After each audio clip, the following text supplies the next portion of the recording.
This is Doc with Doc and Lefty. Thanks for joining us again. We're here every Tuesday from 6 to 7 p.m. We have the split screen today, and Blake's over here going, oh my goodness. I don't know how to work this 21st century technology. Oh, yeah. Well, it looks like you're working it pretty good. And you're all right. You're a musician, too. And hey, I can play the instruments. I don't know anything how to record them. Oh, is that it? All yeah. Right. How you been? Good. How are you? I'm doing well. I'm doing well. Well, let's just talk about the elephant in the room. This shooting that happened in Connecticut sucks. And that's the only word for it. Yep. And there's nobody but nobody has any answers. No answers at all. Nope. And it's really just a tragedy. What I do know, this is what I know. There's been a hue and cry about banning assault weapons. And the problem is assault weapons have already been banned, the automatic ones. And you have to have they're not banned, but you have to have a license and you have to have that lapsed in 2004, though. That's what they're talking about. Well, the assault weapons ban lapsed in 2004. But the automatic weapons, which is what everybody, on a lot of my Facebook friends keep talking about, they want to ban automatic assault weapons and all that. That isn't what was used here for the killings. And the problem is any gun that you buy, by definition, is to kill stuff, and you can have the purpose of the gun be a target gun, but you can still use a target gun to kill people. And but I think the issue is less, we talked about this last week, and so I wasn't really anticipated talking about, but this happened in the interim. And so I think it's apropos. What people are really, really concerned about is body counts, and that's what they've been concerned about this entire time. And these oversight. I mean, there's nothing there. I don't think there's any reports that this was the weapon was modified at all or anything except what it was. But it was, these big clips that hold a lot of rounds, these extra magazines, no limitation on the kinds of ammunition that you can buy. Like that's the stuff that people are worried about. And what's really frustrating is we hear all of this about sensible gun regulation in this country and that we have good laws, we just need to enforce them better. Well, here's a case where the laws were followed to the letter, where this woman did everything that she possibly could do, and her weapons were still turned against her because her son wanted to carry out a particular act that ended her life and the life of 26 other people. And so what I think a lot of people are talking about now is, are we going to have to just get rid of this kind of stuff? We didn't talk about my own personal position on the Second Amendment and firearms and stuff last week, and I don't really, feel up to getting into a gigantic body slam about it. But I would be perfectly comfortable living in a country where you had legal access to weapons commonly used in hunting, where they, bolt action rifles, shotguns, like single shot or double barrel shotguns, where it was manual loading. These semi-automatic and automatic weapons. First of all, semi-automatic is really easy to change to an automatic weapon if you know what you're doing, and the internet is replete with that kind of stuff. But where reload time was slower, where the amount of ammunition you could pump out in a minute wasn't nearly as fast, I would be perfectly okay with that. Ban the manufacture, sale, and importation of all handguns except for law enforcement. Ban the sale, manufacture, importation of all semi-automatic, automatic weapons except for law enforcement. Law enforcement and the military have require that kind of those kind of firearms. Those are the people that should have them. Those are the people who are trained to use them. Those are the people who are trained to use them responsibly. Now, if you want to go target shoot, if you want to use a big gun at a target at a range, or a handgun in a range, then there can be maybe an exception or a permit that those range operators can have. They can provide guns for people to come. I just don't feel. I feel like the cheap availability of all these really like easily accessible high body count weaponry, that's the problem. We talk about, I saw a picture on Facebook about the gun. That's one of the problems. There's a lot of problems. I mean, there are a lot of problems. That's one small problem. I saw a picture on Facebook of a criminal, like gun control, crime and gun control. If you saw that picture where the criminal's pointing a gun and what gun control people are pointing their fingers at the guy who's got the gun, holding the gun on him. And that's really not realistic in the sense that gun control people don't want folks to get hurt. But if the guy with the handgun, the criminal with the handgun, didn't have the handgun. But by definition, the guy with the handgun, if he couldn't get access to it. Well, but how are you going to prevent access? I mean, that's kind of like ask closing Scotland, the door. Ask Finland. Ask all these folks that have really, really restrictive gun manufacturing importation laws that if you make the guns too expensive to get, these criminals that traffic in gun running, it's a business to them. They don't care, about guns getting in the hands of a teenager. And I get that. So the problem is there's still gun violence in Scotland. There's still gun violence not as much as there is here in Finland. Not even close. But part of that's culture. I mean, you have.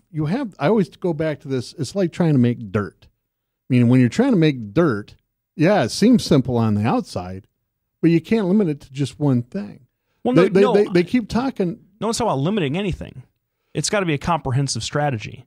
Yeah, but it wouldn't have. I mean, here's the thing. Everybody's talking about how Scotland banned guns after this big school shooting that they had in 1996. And they haven't had a gun shooting in a school in 16 years. What they're not pointing out is the 30 years before that, they hadn't had a school shooting either. I mean, what do you make of that? They had just the same laws up to that shooting, and there wasn't a single episode of gun violence. Their gun violence is down. They don't have nearly the kind of killings with guns that we do. And there's also, if you look, our gun violence is down too. I mean, our level. It's here. I have it on Facebook, but our actual level of violence, gun violence, is actually down over the last 20 years. It's still really, really super. All I'm saying is that we talked last week about instances of where heavy restrictive laws on firearms didn't have any sort of noticeable effect on gun violence. And I actually went back and looked at the a graph on gun control policy around the country, and states where guns are more heavily restricted. There's no causation. It's not the numbers are not statistically causally linked, but there's a definite correlation where especially in guns in the North, where there are restrictions on these gun shows, private sale, background checks, all those things that NRA members think is okay, that gun owners who don't carry the NRA cards think are okay, all these different restrictions that place on gun owners, where those gun shows and private sales aren't as big of a deal and those restrictions are tighter, there's less instance of gun-related violence. Now, we don't know what that means because it's almost a cultural thing, obviously. Yes. And that's also the biggest problem. I think that the left has a really hard time, and maybe they do it on purpose, I don't know, but they have a really hard time talking about this because I think that you only hear people talking about gun control who are guys like Michael Bloomberg, these rich urban guys who the rest of the country does not see as having any kind of authority or legitimacy. You're not going to take my gun. And that's what it sounds like. And I'm not blaming the folks on the gun folks or however you want to categorize them. I'm not blaming them for feeling apprehensive because that's all they hear. And that's what it sounds like to them. All right. Well, thanks for tuning in today. We are going to be back here in 1 minute. Frank, our producer, will get busy with a great commercial that will allow our station to continue to operate. Listening to Doc and Lefty on webcast1live.com. Think we'll be back in a minute. From the RE/MAX Real Estate Concept Studios, this is Webcast One Live. Drug and alcohol addiction slowly steals a person's identity, tearing away pieces of their life little by little until one day it seems like the hope of a happy future is gone and there's no chance of getting it back. Here at St. Gregory Retreat Centers, we can assure you that there is hope. Our unique approach to recovery begins with the understanding that the dysfunction and damage caused by addiction can be overcome, not just dealt with. Don't let another day go by. Call St. Gregory today.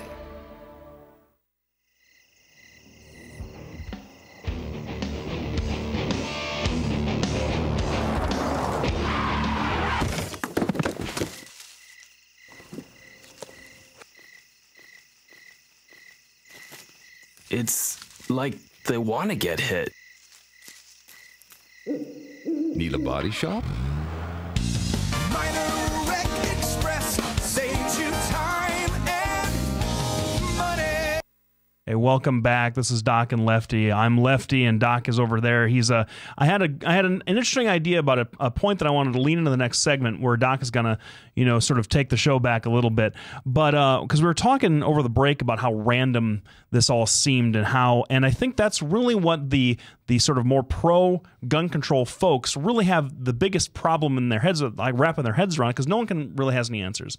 No one can really understand, and the only way that they can think of how this could have been prevented is you take away the tools. If you can't do anything to if you can't do anything to control the mind, if you can't do anything to treat the illness, the psychological illness that this kid was suffering from, if you can't do anything to make mom get him treatment, then you take the tools away. It's like making sure that if you're too drunk to drive, you don't get a car.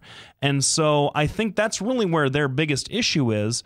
And the problem with that sort of tunnel vision, that sort of they're so desperate for an answer that they're grabbing onto one thing, is that they're ignoring very important things that can help, like mental health care. And I think that Doc can really speak to that, and what could have been done maybe to prevent greater access and things of that nature. Well, that is one issue that is really missing in this debate, is what are the causal things that led up to this terrible tragedy. And the bottom line is this lady apparently had enough money that she could have accessed mental health services, and apparently didn't, at least according to the initial reports. There is obviously something wrong with this child. He had to be homeschooled. People thought he might have had Asperger's. All kinds of things could have been going on, but she didn't choose to access the mental health services. The other thing is, Dylan and Klebold, the two people responsible for Columbine, had seen psychiatrists. Several of these mass shooters had seen psychiatrists. In fact, one of the worst names in our history, Charles Manson, had been in residential placement in the 60s. The problem really comes down to, in a free society, how do you control this? In any society, how do you control this? And you can't. This is something that is beyond control. What you have to do is criminalize the behavior. But what we see now, especially, there's some things, there's some universal truths to everybody who's done these kind of things, at least since the 1950s, going back at least that far. And the one commonality they have is dad is absent somehow in the home. Now, you can blame whatever you want to blame. You can blame Lyndon Johnson and the welfare people. You can blame society and blame MTV. You can blame, Keeping Up with the Joneses. It doesn't matter. Dad is gone somehow. And if dad is gone for too long, you can't recover these kids very well. It's then up to them to parent themselves. That isn't successful. And it appears that is what has been going on here with this case. I know in Dylan and Klebold, it was that kind of situation. There's a school shooting in West Virginia several years ago by a 13-year-old, same situation. Jeffrey Dahmer is a great example of that. Even though apparently his dad was still around, his dad did not make himself available like he should have. Well, but I'm going to kind of break in if we're going to lump in. And maybe this is what we're going to talk about today, which is a bummer around this time of year. It is. We wanted to have a nice show, but there's just too much bad stuff happening. Yes. But if you're going to lump in school shooting with sort of like the garden variety, if there is such a thing of killer personality, like your Dahmers or your Bundys or your Gacy's or anything like those folks, one of the common factors is not necessarily that the father was absent, but that there was profound abuse from the father or the father's family, or just neglect on the mother's side. It seems like the fathers in a lot of these situations, like that was what was wrong with. That's what happened with Bundy. Yeah. Dad was gone, and then I think his dad's parents, his grandparents, like he had profound abuse from one of his either his dad or his grandparents, And so, and neglect from his mother. And so that was a lot of the rage against women that he had, was because mother neglected him, and then women rejected him. Absolutely. And so it seems like moms a lot of the time, and not to blame one parent or another, but that a pattern is neglect from mom, abuse from dad, leads to this sort of social isolation that these kids feel, even if they're charming and pleasant enough to be around. Absolutely. Now, and that's absolutely correct. But they don't necessarily have to suffer from abuse. Jeffrey Dahmer will tell you straight out, he had a decent childhood, wasn't abused, but his dad wasn't present and his mom was weak somehow. It really depends on how these people perceive this. And what they reported on Fox News, which I haven't seen reported anywhere else, but on Fox News, they reported that he was afraid he was going to be sent off. And that's what the trigger was against his mom. I could tell you when no one else is saying that. Even the police aren't really saying that. So that's... Well, but I can tell you, I knew this weekend, as soon as I discovered that his mom had been shot first, that there was something that happened with his mom that triggered him to do this. And kids like this in this situation, at that point understand that their life is over. We call it fatal ground. They put themselves on fatal ground where now they have to move forward. They only have a limited amount of time and to leave their mark on the world, and they're going to leave it in the biggest way possible. And in this case, I think this kid panicked, grabbed the guns, and went to the school that he knew where his mom was a teacher. She wasn't, though. That's not a full-time teacher. No, she had no connection to that school whatsoever. That was a misreporting from earlier in the week. He had absolutely no connection to that school at all. But was she no? She wasn't a teacher at all. She wasn't a teacher. She didn't work. She wasn't a teacher. She wasn't associated. She didn't volunteer at that school. So that part's out, but that makes it even more difficult. Well, yeah, it does. Makes it more difficult to understand. But there was a trigger, and the second point that is whatever happened. He's trying to strike back at his mother. Maybe that's not what it was at this point, but the bottom line is he then went to where he had gotten hung up in his emotional development. It was one of those two things. Do you think that it was that he had the sort of the cognitive, and everyone says that he was really smart. Like Sure. all the people that knew him said that he was really, really smart, but just kind of awkward. Sure. Do you think that he went for the easiest target? Do you think that he was that sort of sociopathic to kind of think that way, given everything else that he did? Well, and that's entirely possible. I know with the Batman shooter, he did go to the easiest target. He bypassed theaters that did allow you to carry weapons into the theater to one that specifically banned weapons. So the theory really is on the Batman shooter that he did pick the easiest target. This could be the same thing. I personally think from a psychiatric viewpoint, he picked the target that he had the most conflict with. And I would like to see when the parents were divorced, because I'm guessing it's going to be around 5 or 6 years of age, but I don't have that information. What I do know is it's a tragedy. Even if, people keep talking about, well, you need more access to mental health services. Amen to that. But the problem is she had all the money in the world to be able to access those services and didn't.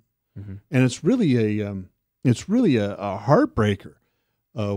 What do you do?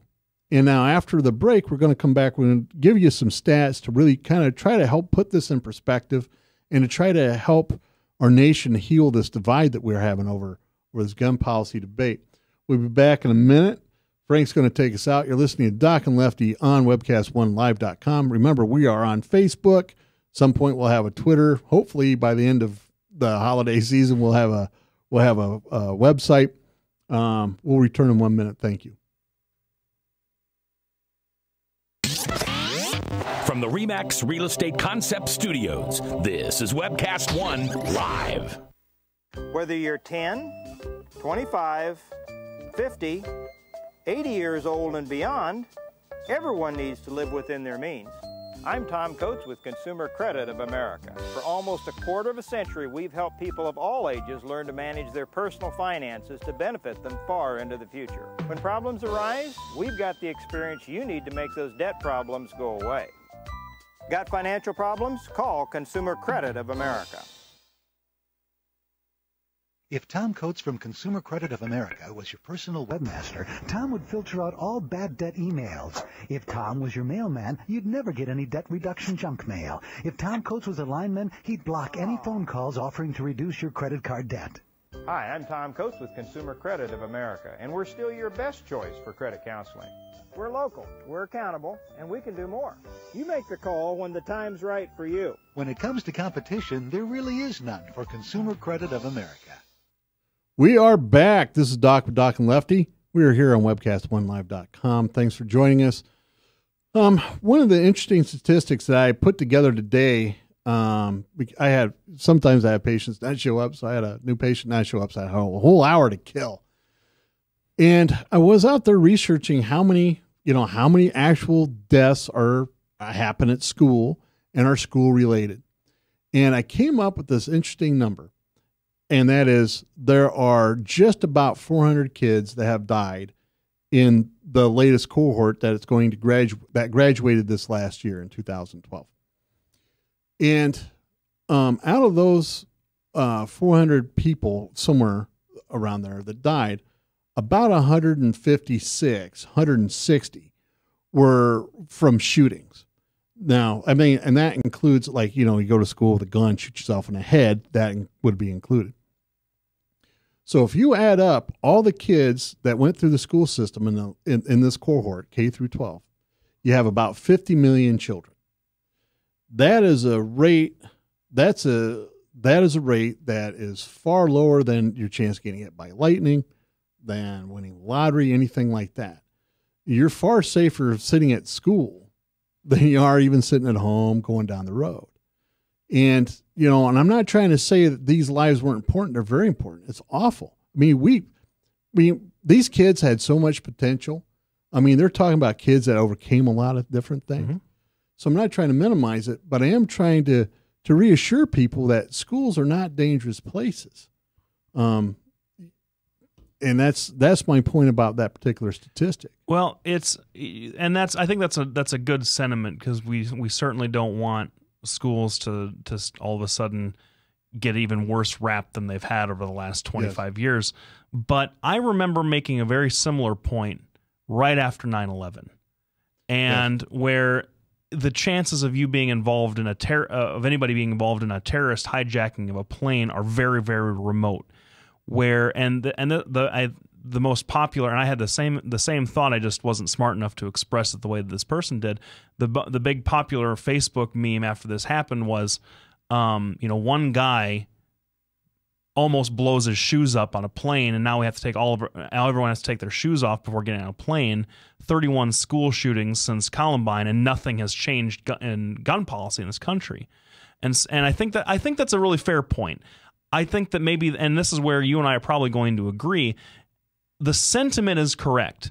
The constant sort of drumbeat of we can't talk about it, we got to grieve, now is not the time, so on and so forth. That's just nonsense to me, because we should have been talking about it years and years ago. We should have been trying to do something responsible. And this goes past party. It goes past even the whole pro-Second Amendment, anti-Second Amendment gun control debate. It transcends all of that, because really both sides have the same goal in mind: save lives, prevent these things, get people the help they need. And it comes down to the policy, which is what you and I always say, that we really agree on most principles, but how you get there is the problem. And so when you say that school shootings, that it's but every violent act, is, and we live in we constantly we live in a violent world, we live in a violent country, but in the totality, most people aren't violent. And maybe that's the positive to take out of today's show, is that violent acts comprise, out of the entire human experience, a very small, very minuscule part. Unfortunately, they have a gigantic, oversized impact. Yes, absolutely. And I agree with you 100%. Now, it comes down to statistics. Now, my response to, one of my friends put up that very meme. Yeah. And my response to that just shows you how dumb TSA is, right? Why... why have that kind of knee-jerk response? I mean, it doesn't do But the you any Republicans good. were all for it. And that's the thing. The conservatives were all for it when it was their guy pushing the policy back in 2001. Not about, yeah. I remember. I'm not trying to disagree with you, but I hate being put in a position where I have to defend George Bush. And know that. I know, I understand that, but it's ridiculous. You can't. It's a failure of our policy leadership. There's a bigger and bigger divide between you and me, and it shouldn't be that way. No, it shouldn't be that way. We're all Americans. We all want our kids safe. Yep. No, I agree with you. I just remember being a liberal over those 5 years between 2001 and 2006 when the surge in Iraq first started. And I remember being the person saying, hey, you know what? Do we really need to crack down on the TSA and do all this kind of stuff? I mean, isn't that kind of what the terrorists want? I remember, not me personally, but I remember that sentiment being called unpatriotic, that we weren't honoring the victims of 9/11. I remember all of that. And so now when the tables have kind of turned, when it's a more, and you're hearing liberals do it too. Like, oh, these gun-toting conservatives don't care about kids, which is absolutely asinine and really offensive to a guy who is friends with a really committed conservative person who does more work with kids than these gun control nuts will probably see in a lifetime. And so, while I defend you on that particular point, I do feel it's necessary to put it in perspective that we talk about how the issue shouldn't be politicized. They're already politicized. They were politicized when Ronald Reagan got shot by John Hinckley. It just, and that's the reality. And that's the part where you and I agree. We have a failure of leadership, and it hasn't been just with Obama, just with Clinton. It's been an entire range of Democratic presidents. I'm kidding about that, but the bottom line is we have a failure of leadership in our country. It should be fairly easy and fairly obvious that something really different needs to happen. Where can you take these kids? These teachers had to shield these kids with their bodies. That shouldn't be it. He had to shoot his way through a door. That should tell somebody, we need to get the kids to a safe room. There's not a safe room in a school for anything. I remember when I grew up, I don't know if you had to do this, but we had to hide underneath our desk in case there was a nuclear bomb go off. That's what we're supposed to do. Why not have a bomb shelter under the school? Why not have that? This is part of, and this goes into an entirely different direction, but we spend more on kids per capita, but we're not getting any results. And our schools are antiquated, absolutely antiquated. And I, as a conservative, would like to call on my conservative friends to go, listen, let's have a measure where we start building common sense things. If you go into a school, you have sprinklers, fire retardant material, all kinds of stuff, and an escape plan. Yep, for fire. Or a bomb threat, even. And how many school bombings have you heard of in the last 25? They have a plan, and there's been several attempted. Yeah, or threatened. We don't know if they've actually. Yeah, absolutely. Yeah, and to be fair to these administrators, there are gunman policies that most of these schools. I know that my high school, and I was in high school before Columbine happened. Yes, and that was in fact. April 2099. So that was my junior year, the spring of my junior year of high school. My school even before that had like a gunman policy. Yeah. And so it was. These schools, they do what they can and they try and do the best they can. I really do believe. But I think they were right. And maybe the conversation needs to, if it's going to encompass, if gun control is only one piece, or gun legislation is one piece, and mental health legislation is one piece, and enforcement, and that's the big thing. I know conservatives, the big bone that conservatives say is we've got to enforce these laws better, or just try and work something out with the enforcement of them better. If that's one piece, what about school safety? And what about funding for schools? And what about maybe upgrading? If you say that the school system is antiquated, isn't the funding of schools through property taxes kind of antiquated nowadays? Absolutely.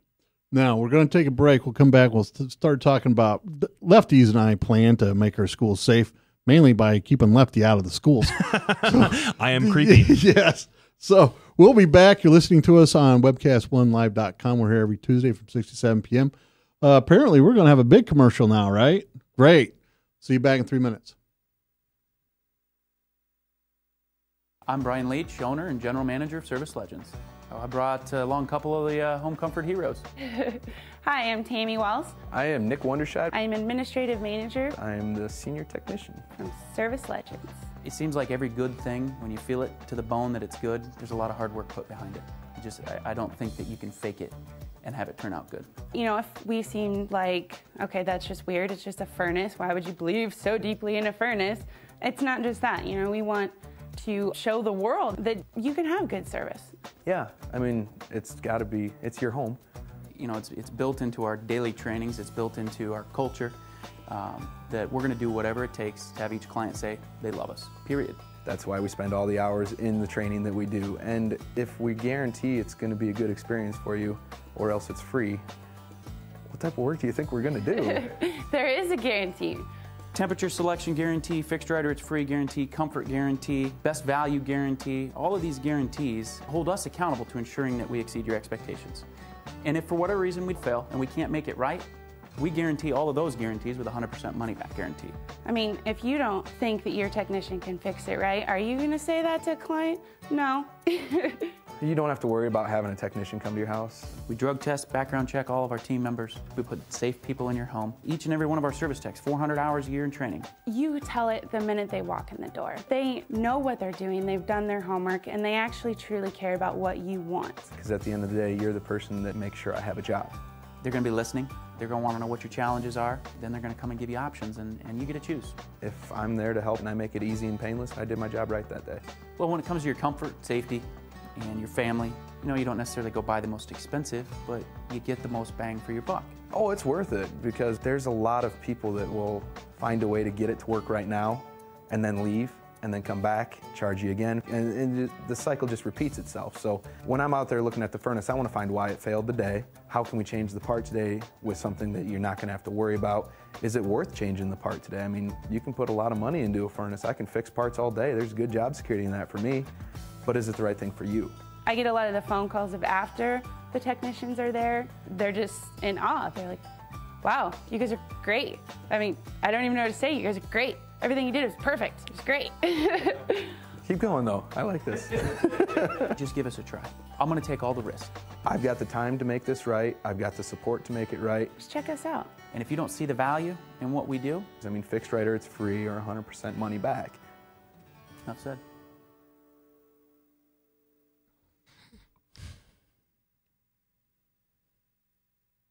This is Doc with Doc and Lefty. You're listening to us every Tuesday from 6 to 7 p.m. on webcast1live.com. Wish they'd shorten that name. It's a mouthful. It is. It's a mouthful. So we were talking about what Lefty and I would do in order to secure the safety of our schools. I'm going to let Lefty start out so I can pounce on him and get myself a couple of pows. Well, but it's so much more than just safety. We were talking about updating the schools for the 21st century, and you know, there's lots of common sense things to do, but you know, you wonder a little bit, and this is where you'll jump in and get me. And I know that a lot of people are going to disagree. Even most liberals are going to disagree with what I'm about to kind of wade into. And this is just kind of food for thought. You wonder about how schools operate and how and the model that public schools operate on, and even private schools for the most part, is something that they've been using since the beginning of the 20th century. Local control. Locally designated school boards funded through property taxes. And in this day and age where more and more people aren't buying homes, are not contributing to the property tax value of a particular community, more and more people are in mass housing units where, sure, the owners of those units have property taxes, but not nearly as much as would be earned from single-family dwellings in a community. And a lot of those folks aren't bearing children and sending them to school anyway, so they're not contributing very much in direct taxation in the local or the state coffers. And you wonder to yourself, is there a different way to fund schools? Is there a different way to provide them with the resources that they need rather than just this sort of really, I'm not going to say outdated, but I'm going to say old-fashioned system of property and local taxation. And everyone kicks and screams because they don't want the federal government to come in. They don't want the states to come in and dictate how they educate their kids. And I'm sensitive to that. I think that local culture is one of the biggest educators of kids that there can be, and local culture infusing a school is a lot more valuable than, say, a homogenous federal system. But you gotta wonder if schools like in Sandy Hook and for all, it's in Connecticut, so for all intents and purposes, it was a really well-funded, well-resourced school. Yes. But if other schools were, and a lot of this kind of stuff goes down, had things like safe rooms, or had maybe classrooms with more bullet-resistant door paneling or windows, things like those seem like common sense measures that if you have a kid come into the school and he shoots the guy at the counter, the whole thing, maybe an automatic alarm system, like the whole place goes into lockdown and he's trapped in that area. Sure, you have one guy that got hurt, but you see it in government buildings and military establishments all the time. We don't want to really compare an elementary school to a military establishment, but I think that there's common sense things that can happen. Yeah, but it's just smart. One of the things that kills me is that these schools have higher security guards, yet they don't have any weapons. That's like, back to the firefighter thing. Mm-hmm. It's like firefighter shows up, but you don't have any water. Do you think if you're going to have a guard, it has to be an armed guard. I believe that's what you need to have. Either you need to have police patrolling the hallways, which we do in some of the schools here in Des Moines, or you're going to have to hire a person with an armed guard. There's a lot of rules that really are problematic in order to be able to defend the school. But those armed guards and the police presence at schools is more to protect the kids from themselves rather than an external force coming in. They're not looking outside. They're policing the hallways because of violence between students. Yeah, and I understand that. I understand that very well. But the problem is you still have to be able to respond to external threats. One of the rules that I know that they have in the school is that the doors have to open outward from the classroom because it might be a fire. Mm-hmm. Well, how are you going to barricade that room if there's a shooter? So there are things like that have to be considered. One of the things that I do know, because there was a meme about, how many, if by the time the police respond, so many died and it's so much less if somebody has a gun there. I started thinking, I'm a conservative. I wanted to believe it, but being me, I thought, well, that can't be right. Turns out that the statistic is true, and even more true is if you actually look up how many shootings and crimes occur on schools where the perpetrator, before he could really get rolling, was killed, really far outweigh anything like Sandy Hook or Columbine. Most of the time, these things are stopped either by the police or by an armed citizen. One of the things that everybody skips over in these things, without exception to this point, when the shooter has gone into the school, when confronted with somebody with a weapon, either do commit suicide or attempt to commit suicide. There's only been a couple that have survived, their suicide attempt. One is in a coma in Germany. He did it in Germany. The other one intended to, had a misfire, and didn't manage to do that. Those were the cases I looked up. So each and every one of these people, had they been confronted with a weapon, let's say at the door, or, he starts firing down the hallway, mm-hmm. If he's confronted with a weapon, almost always, in fact, every time so far, they turn and they try to kill themselves. And that goes back to the mentality of these shooters, is that they want to go out. They're on fatal ground, and they have no interest in continuing their life after this big spree. Well, but see, if they kill themselves and they're confronted with a weapon, doesn't that sort of I feel like countervails the point that you make that are going to make as big of an impact as possible. Killing yourself in front of a cop, the cop's seen that kind of stuff before. Here's my question to you. But they're not thinking that way. Here's my question to you. Yeah. A lot of these kids, and I think I kind of I'm not going to argue with you about the psychiatry of it, obviously, but I am going to take an issue with it. Don't you think that if these kids are going to committed school shooting. This guy was 20 years old. He wasn't a kid anymore. No, you know, he had maybe the mentality of a younger person, but he was really, really smart. And this had sort of the more impulsive actions to it. But don't you think that that the Columbine shooters who planned it out meticulously would take into account whether or not their school had armed guards, and those aren't? And I feel like, and you've been hearing a lot about administrators and teachers having guns in the school. You arm the administrators because they're the first line of defense, and you train them. That makes them targets to me. You have it does, but everybody in that school's a target. That makes them the first targets. I mean, it's the exact same sort of idea. If you have these administrators and the teachers who are in charge of the safety of the kids, who have the weapons, and they're the ones who are going to make the defense, you would think, then that also makes them the first to go out. And so those kids then are leaderless. It's just, if you're thinking about it in a wartime, you don't put your general on the front line. Well, and I agree. And I agree. I believe there's an administrator that can handle the ability to learn and train with a weapon, or a lot of the administrators I know are former military, so they can handle a weapon. One of the things that people scope over with Dillon and Klebold is they had that entire building rigged to blow up, and it's the fact that they screwed up the bombs. Mm-hmm. They were waiting for people on the outside. Them charging they first responders too. Yeah, when they went charging in was a change of plan. And I firmly believe that at that point, had somebody confronted them with a weapon, there might have been a shootout right there, but I'm pretty sure that they would have killed themselves right there, knowing that they had failed. No, because I just disagree. From what from all the books that have been written about that shooting, and from all from the profile about Klebold, who was sort of the ringleader, and the dominant personality in their duo, he was too full of himself. You know, yeah. But he had a plan and he had a follower. And I get where you're coming from. We're kind of off how we're going to make schools safe. So we agree. Let's go back. Yeah. So let's line it up. 1, we have to have a safe room. 2, just like you can have a fire retardant bulletproof wall. You can have that. Yep. 3, figure out a different way to secure the doors. 4, have a lockdown system in the entryways. Yes. You know, you can still have free access to the school, kids coming in, coming out, but are you telling me that a bank can have bulletproof glass to keep them, so that if a shooter comes up and points a gun at him and they can hit a silent alarm and the cops can be there in 8 seconds, that a school can't have the same sort of thing? Are you telling me? I don't think so. Yeah, I agree with you 100%. I think that I'm going to call on my folks and your folks, and I hope you'll support me with this. 1, don't politicize the fact that we need to upgrade our schools' infrastructure.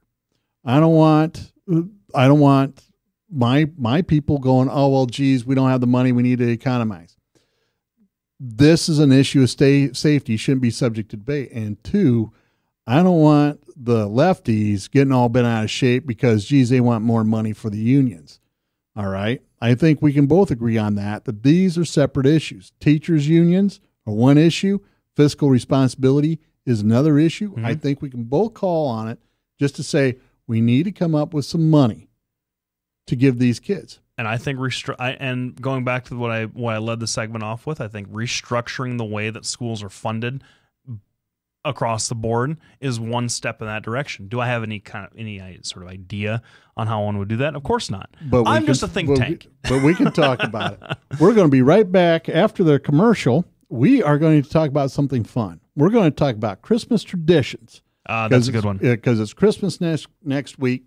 And whether you want to whether you do Kwanzaa or Ramadan or, Hanukkah, we all celebrate at this time of the year in order to, for whatever reason. We like it. Except for the atheists. I don't know what they, celebrate except the day off.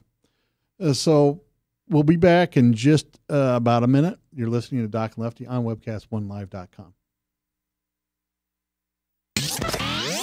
From the RE/MAX Real Estate Concept Studios, this is Webcast One Live.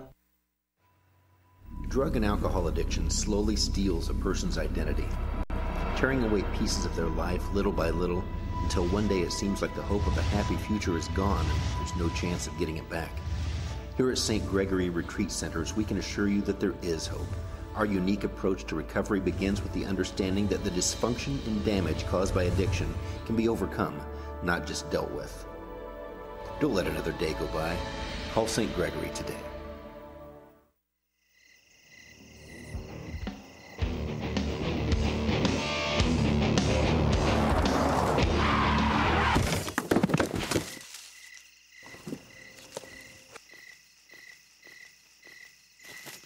It's like they want to get hit. Need a body shop?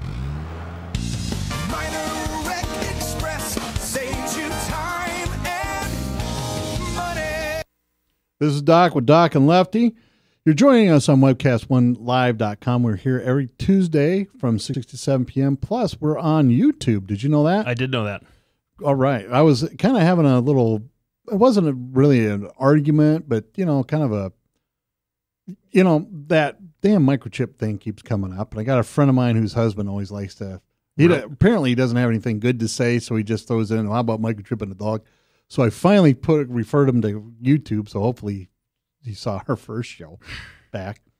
But we're going to talk about Christmas traditions. Kick us off. What was your favorite Christmas memory? Well, you know, my Christmas traditions nowadays are a little bit more in flux because my parents moved to Minneapolis, and so, and did so after, you know, I had moved out of the house. Any other times we'd moved, it was before I graduated high school, and so the traditions are a little bit different. But when growing up, the thing that was, and also, my grandparents were kind of spread out in South Dakota. We lived a long ways away from them, so we weren't always able to see them every single year. So we had kind of a three-way tradition thing that we would do. If we were staying home, because my mom had to work, she's a lab tech, and she would be on call a lot, so she would have to go in on Christmas Eve or Christmas Day. And so if she had to work over Christmas, then we'd stay home. And if we stayed home and it was just the four of us, my sister, my parents, and I, what we would do is my dad, who is one of those sort of dump it all in cooks, would get some sort of like foreign traditional recipe, you know, or German, Norwegian, English, some sort of traditional Christmas meal of one of those ethnicities and make it for us. And then we'd eat, and then my sister and I would go and stare at our presents while the parents took forever cleaning up. And then we'd all sit down and we'd open presents. My mom would put on some sort of Mannheim Steamroller CD or some other kind of standard Christmas music, and we just do that, stay up way too late, not help pick up, and then my parents are getting really angry with us, well, me, and then we'd go to bed, get up really early in the morning, and play with our toys. That was sort of the main Christmas tradition. Of course, if we traveled with the grandparents, then it was a completely different thing. But that meal was what I remember most from growing up, is that my dad would always make something fantastic, and it would always be something that had to do with our heritage from where our grandparents and great-grandparents grew up. Well, that's pretty fantastic. What we would do when I was a kid is we would, of course, you know, we're Catholic midnight mass and the rest of it. Mm-hmm. And so Dad, who always liked to fancy himself some kind of deacon in the church or something, although he wasn't, he would sit there and we would get together, we'd have dinner and everything else. And of course, you know, we'd have to leave at 11 o'clock in order to get a seat. Well, it didn't matter what we did. Dad was never on time. So we'd roll in there at 12:10. Of course, no place to park. Dad would march right down the middle of the aisle, right, just straight down, and we'd all have to sit in the very front row. And that's where the choir was sitting. And of course, we'd show up when the choir was singing, and we'd be sitting there. And then, you know, the choir was nice enough to go, well, all right, you can sit there. And then finally, my mom put her foot down. So now the Christmas tradition was we had to go to the church at 10:30 at night, sit there for an hour and a half, and then sit there for another 2 hours during midnight mass. Wow. Oh, I know. It's a killer, especially for a kid. So then that brought on the little Pat, me being me, tradition of going down, sneaking into the liquor cabinet, nipping off a couple before I went so I could sleep in a bench. So that was my very tradition. And then when we grew up and we started having our own families, our tradition is the night before we have a seafood breakfast, and then the next day we have a traditional meal. And we don't give we don't give presents to each other. We all kind of sat down and decided that, in order to keep our hearts full of Christ throughout the year, if you really need something, just come ask. We'll get it for you, whatever you need. Otherwise, we're not going to exchange presents on that day. And and I really think that's a really cool idea. My family over the last several years, and I don't know when I really kind of started feeling this way. I think I've always kind of been a little bit this way, where my mom gets really sort of frustrated with me because, and my grandparents too, my mom's mom especially, get frustrated with me because I never really talk about anything that I want for Christmas ever. And the whole gift giving thing to me, while I understand the sentiment, I understand the tradition of it, and I appreciate it. And people, and I appreciate that I have people in my life that want to give me presents because they love me and they care about me. I completely understand and I appreciate that. I'm the type of guy, though, that I don't want anything for Christmas because I don't feel like I need anything of a Christmas gift type nature. That all that I really need in a Christmas tradition is to be with my friends or my family, depending on who I can be with that particular time of year, and that's enough for me. We can party, we can hang out, we can eat a really nice dinner, have a cocktail, and just talk and visit with each other because I don't see them very often. And the whole exchange of presents, I feel, gets in the way of that. And it moves the focus less from the fellowship of being with your family and more to seeing who got the best iPad. And that's really, I think that's been my attitude for a number of years, and it really irritates my mom because every single year it's, so Blake, what do you need for Christmas? I don't know. Nothing. I've already, everything that I want. There for a while, you need a new car. The bubble car was took awful. Care of that. Yeah, I see that. I still can't believe somebody bought that POS. Oh, it's fantastic. I was talking to my buddy the other last night about who bought it and why he bought it. Apparently, he just needs to drive to work, and it was almost a death trap. It was a really severe terminal illness trap. Yeah. But then when he brought it in and they realized that all 4 brakes needed to be replaced, all the rotors needed to be replaced, and the back drums were shot. Yeah. So he got himself a pretty good deal. Yep. Oh well, the salvage was like $500. No kid. Yeah. They took it and traded for the parts. Oh my goodness. Hey, it's a classic now. They don't make those anymore. Yeah. Well, one of the things that my ex-wife does that my kid still loves is the 12 days of Christmas. He gets this little calendar, and each one has like a little treat or something behind there. It's an advent calendar.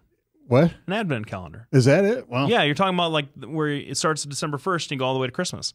Yeah. Yeah. It's got a Bible verse and the whole thing. I was raised Lutheran, and Lutheran is just diet Catholicism. Yes. And so yes, it is. Yeah. So, all right. Well, that shows you exactly how much I was paying attention at Christmas. So anyway, but she'll go out and she'll get him a nice one, right? Mm-hmm. And when he was a kid, he's pretty good about it. He would open it up and take one out, and he'd get all excited. And he'd turn about 13, and he'd get one of those, and he'd go, "Yeah, that's great, Mom." And he would figure out how to slice out the treats all at one time at night. So he'd go, "Oh yeah, that's great. Oh yeah, that's great." So he gets another one. I think was a year or two ago, right? Mm-hmm. And he brings it home. He's got it sitting on top of his stuff, and it's all open. And I said, "Did you just get this tonight?" "Yeah." "Did you eat it all on the way back from your mom's?" "Oh yeah, it's great." So our new tradition is just to skip all the rest of the month and just eat the rest of that. So yep, I know that. See, when we were really little and we were living in Eastern Iowa, and my mom was more sort of attuned to her Lutheran heritage growing up. We had the Advent wreath, with the pink candle and the purple candles and the blue and the big white candle in the middle. We had the wreath that we did, and we had the Advent calendars from my aunts and uncles, and we had all that different stuff. And it's interesting because you hear about traditions, Christmas traditions especially, being so sacred to families, and the grandparents don't like to change, but they evolve and they grow and they do, and they have to accommodate different things. My sister just had a kid back in February, so this is his first Christmas. So now that gets added into it, and where once it was such a solemn, joyous, but yet very important. This is all about baby Jesus, and you really have to take it seriously. Now, we're leaving. Megan and I are leaving on the 22nd to drive up to Minneapolis for basically a cocktail party with all the relatives that live in Minneapolis, and it's gonna be fantastic because cocktail parties with my family are awesome. Well, I'm glad. They're awesome. Yeah, I'm looking forward to it. All right, that sounds like a whole lot of fun. What are you doing? Well, I was waiting for my nephew to tell me if he was going to be taking Christmas off, because the tradition that we have here lately is we blow town for Christmas and New Year's. And we have a great time doing it. The first time we did it, the kids were, I think they were just either 17 or 18. And we went to Las Vegas, and we had this giant lobster meal and everything else. It was just a wonderful, wonderful time. And after that, we kind of have a tendency to leave. And last year we went to New Orleans, dragging this giant camper behind us because I get stubborn sometimes. We should have just left the camper behind. And so I've been waiting to hear from my nephew, and it turns out they all want to stay home this year for Christmas. That's okay. So I'll probably be going over my brother Joe's and hanging out. My kid's been ragging my ear off about we all want to go to Uncle Joe's, and that'll be fun. My brother treats us pretty good. He usually has, these big fat lobsters he drops in the can and boils them up. I'll bring over, since I'm diabetic, I have a special meal that I make that's almost 0 carbs, yet you can have pie and ice cream and whipped cream, and I make my own whipped cream and all that, and everybody seems to love it.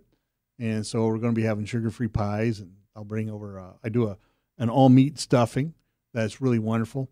What would you think? How about this? What would you think of this? Call me crazy. What do you think about developing a cookbook? You bring in some recipes. I'll bring in some recipes. We'll put it together. Doc, I have a fantastic set of recipes that would go great in a cookbook. All right. Well, we'll start doing that. Well, and this is probably a good time, or as good a time as any, because next week is Christmas, so we won't be here. Yeah, we won't be here the next 2 weeks, which I'm sure is breaking Frank's heart. He actually asked, do you guys want me to show up on Christmas? You doing a Christmas show? Oh, I said, absolutely. So you let the cat out of the bag. I was hoping he was just going to show up. You got Bob Cratchit. You got Ebenezer Scrooge over sitting across the table. Man, I hope it's just another excuse to pick a man's pocket. God bless us, everyone. Yes, absolutely. Oh, and you know what? This is something else I discovered about Frank. As people who know me know that I really do kind of have a foul mouth. And I try to really keep it under control. So I'm showing Frank some pictures of lovely young women, and not in anything that I would view as inappropriate. I thought he was going to have a stroke. Oh, I can't look at that. That would give me impure thoughts. And I'm like, dude, that's why you look. And so anyway, turns out he's truly lives the way he believes. Yeah. And for me, I was going to give him a lot of crap. But then when I discovered he really is living the way he believes, I respect that to death. I get tired of Christians who come up, slap me in the head with a Bible, and go, well, geez, you're a sinner. When I go, you're not living the life either. Yeah, but you slapped me in the head just now. I'm pretty sure that both of those would be frowned upon. But the what? I didn't slap you in the head, did I? No. Saying if they slap you in the head of the Bible, they've already kind of violated some of that. Well, I kind of like that Christian sentiment. Sometimes. The last couple, if you can't tell, these last couple minutes, we kind of ran out of things to talk about. So the whole thing just operations went off the rails. Well, you know what it was is that we were going to talk about some Christmas traditions around the world. So I did a quick Google search. Yeah. Here's what I found out. They pretty much do what the rest of us do. And that is, since we're all Christians, we all kind of have the same things. In Malaysia, they decorate a tree and go to church. All right, well, what do they do in Peru? They decorate a tree and go to church. Well, what do you do in Turkey? I mean, that's a Muslim country. They decorate a tree, go to church. I already know what they do in Russia. They decorate a tree and go to church. So I was like, all right, so what do they do in Mexico? So they have 2 pages of what they do in Mexico, and at the end, basically it's we decorate a tree, go to church. So apparently we're much more homogenous than what we think. Thanks everybody for tuning in to our show. We will see you all back in 3 weeks' time. Everybody have Merry Christmas, Happy Kwanzaa, Ramadan. What's the other stuff? Happy Hanukkah. And if we've offended anybody, that's just too bad. Get over yourselves. Final words? Merry Christmas. Happy New Year. All right. Thanks a lot. See you in a couple of weeks.